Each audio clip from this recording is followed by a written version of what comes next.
नमस्कार, welcome to our channel Kanooni Gyan. Myself advocate Revant Singh from Rajasthan, practising in serious criminal offences and consultant in service matters. आज के इस video में हम जानेंगे यदि किसी एक पोस्ट के लिए एक पद पर दो या उससे ज्यादा कैंडिडेट्स के इक्वल मार्क्स आ जाते हैं, बराबर अंक आ जाते हैं, तो उसे वो डिपार्टमेंट है वो रिजॉल्व कैसे करता है। फॉर एग्जाम्पल, यदि कोई एक वैकेंसी निकाली है किसी कैटेगरी के लिए, किसी पोस्ट के लिए, उस वैकेंसी में या उस पोस्ट में यदि दो कैंडिडेट्स के इक्वल मार्क्स आते हैं तो उस कंडीशन में क्या किया जाता है। जनरली यूपीएससी जैसे एग्जामिनेशन या स्टेट पीसीएस के जो एग्जामिनेशन होते हैं उनमें यदि एक से ज्यादा वैकेंसी भी होती है और उसमें रैंक और अलग अलग डिपार्टमेंट रैंक वाइज अलॉट किए जाते हैं, तो कई बार रैंक में भी ये कंफ्यूजन का सामना करना पड़ता है कि यदि किसी की 99th रैंक है और 99 को आईएएस बनाना है और 99th रैंक पर तीन कैंडिडेट्स के इक्वल मार्क्स हैं, तो आईएएस किसको दिया जाए या आईपीएस किसको दिया जाए, तो कंफ्यूजन क्रिएट होता है। दैट्स व्हाई यूपीएससी एक प्रिंसिपल को अप्लाई करता है या फॉलो करता है जिसे हम टाई ब्रेकिंग प्रिंसिपल के नाम से जानते हैं। टाई ब्रेकिंग प्रिंसिपल क्या होता है हम समझेंगे, और किसी एडवर्टीजमेंट में यदि टाई ब्रेकिंग प्रिंसिपल का जिक्र नहीं कर रखा है तो उस केसेस में उन कैंडिडेट्स का सिलेक्शन कैसे किया जाएगा, ये भी आज की इस वीडियो में हम जानेंगे। तो टाई ब्रेकिंग प्रिंसिपल के अकॉर्डिंग यदि किन्हीं दो कैंडिडेट्स के इक्वल मार्क्स आ जाते हैं तो सबसे पहले ये देखा जाता है कि इन दो कैंडिडेट्स में से कंपलसरी पेपर प्लस इंटरव्यू में जिसके ज्यादा नंबर हैं उसको सिलेक्शन दिया जाएगा।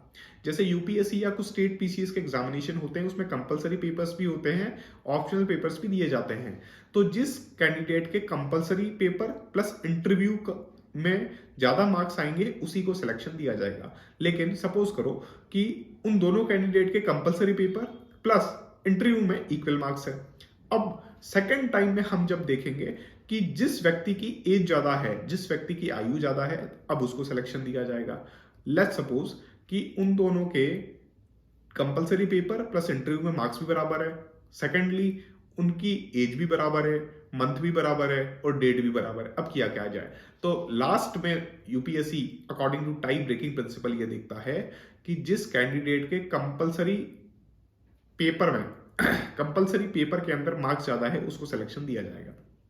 For example, compulsory paper plus interview के मार्क्स जोड़े तो दोनों के बराबर आए, फिर दोनों की एज देखी तो वो भी बराबर आई। अब इंडिविजुअली जिसके कंपलसरी पेपर्स में मार्क्स ज्यादा है उसको सिलेक्शन दिया जाता है। तो ये है यूपीएससी का टाई ब्रेकिंग प्रिंसिपल। अभी एक क्वेश्चन हम सबके माइंड में आता है कि यदि किसी एडवर्टीजमेंट में, किसी विज्ञप्ति के अंदर यदि टाई ब्रेकिंग प्रिंसिपल का जिक्र नहीं कर रखा है तो उसमें वो डिपार्टमेंट किसको सेलेक्ट करेगा, किसका चयन करेगा और किसको डिबार करेगा या निकालेगा। तो इसके लिए ऑनरेबल दिल्ली हाई कोर्ट ने अभी डिविजनल बेंच ने एक जजमेंट दिया है Kaluram Saini versus union of India के केस में कि एक डिपार्टमेंटल एग्जामिनेशन था, एलडीसी एग्जामिनेशन था सीआरपीएफ का, उसमें दो सब इंस्पेक्टर्स ने फॉर्म भरे और दोनों के इक्वल मार्क्स आए मेंस एग्जामिनेशन प्लस इंटरव्यू में। अब ये किसको सेलेक्ट करे किसको ना सेलेक्ट करे, तो एक कालूराम सैनी नाम का व्यक्ति है वो ऑनरेबल हाई कोर्ट में चला गया थ्रू रिट कि मेरा चयन किया जाए, क्योंकि इस वैकेंसी में या इस रिक्रूटमेंट में कहीं भी टाई ब्रेकिंग प्रिंसिपल का जिक्र नहीं है। यानी कालूराम सैनी जिसकी मेंस में मार्क्स कम थे लेकिन मेन प्लस इंटरव्यू का मार्क्स उन दोनों कैंडिडेट्स का बराबर था।